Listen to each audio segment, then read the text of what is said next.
Small business কোলাবোরেশনের third এপিসোডে আপনাদের স্বাগত। আজকে শেয়ার করবো একজন কলেজ স্টুডেন্টের প্যাশন কি করে প্রফেশন হয়ে উঠলো। আজকের কোলাবোরেশনে থাকছে homemade chocolate and cake. Agnita Ghosh একজন কলেজ স্টুডেন্ট, ছোট থেকেই কুকিং এবং বেকিংয়ের ভীষণ শখ।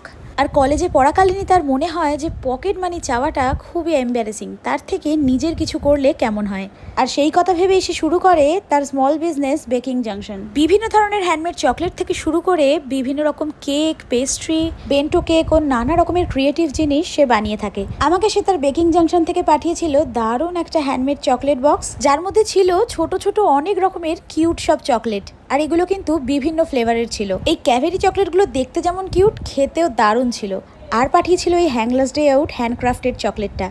হ্যাংলাস ডে আউট লেখা এই ক্রিয়েটিভ চকলেটটা আমার ভীষণ পছন্দ হয়েছিল। এটা একটা চকলেট বার ছিল, ছোট বড় বিভিন্ন রকম চকলেট বারও ওর কাছে পাওয়া যায়। আর চকলেট বার হোক বা ক্যাভিটি চকলেট, সবকিছুর দামই কিন্তু খুবই পকেট ফ্রেন্ডলি। আর সব থেকে ভালো লেগেছে, যেহেতু আমার পেজে মানে হ্যাংলাস ডে আউট পেজে 91K ফলোয়ার্স অলরেডি হয়ে গেছে, তাই বেকিং জাংশন আমায় পাঠিয়েছিল 100K সুন লেখা এই ছোট্ট বেন্টো কেকটা। যেমন সুন্দর দেখতে তেমনই ফ্লেভারফুল ছিল।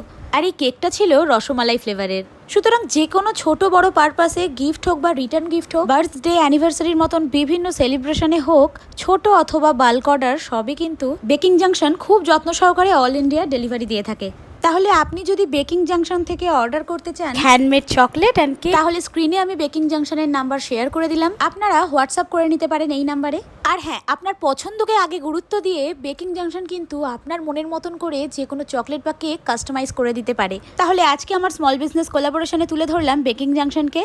আজকের ভিডিওটা কেমন লাগলো কমেন্টে অবশ্যই জানাবেন। ভালো লাগলে হ্যাংলাস ডে আউটকে ফলো করতে ভুলবেন না। আবার খুব তাড়াতাড়ি ফিরবো এই সিরিজের নতুন এপিসোড নিয়ে। টিল দেন টাটা, সবাই ভালো থাকবেন।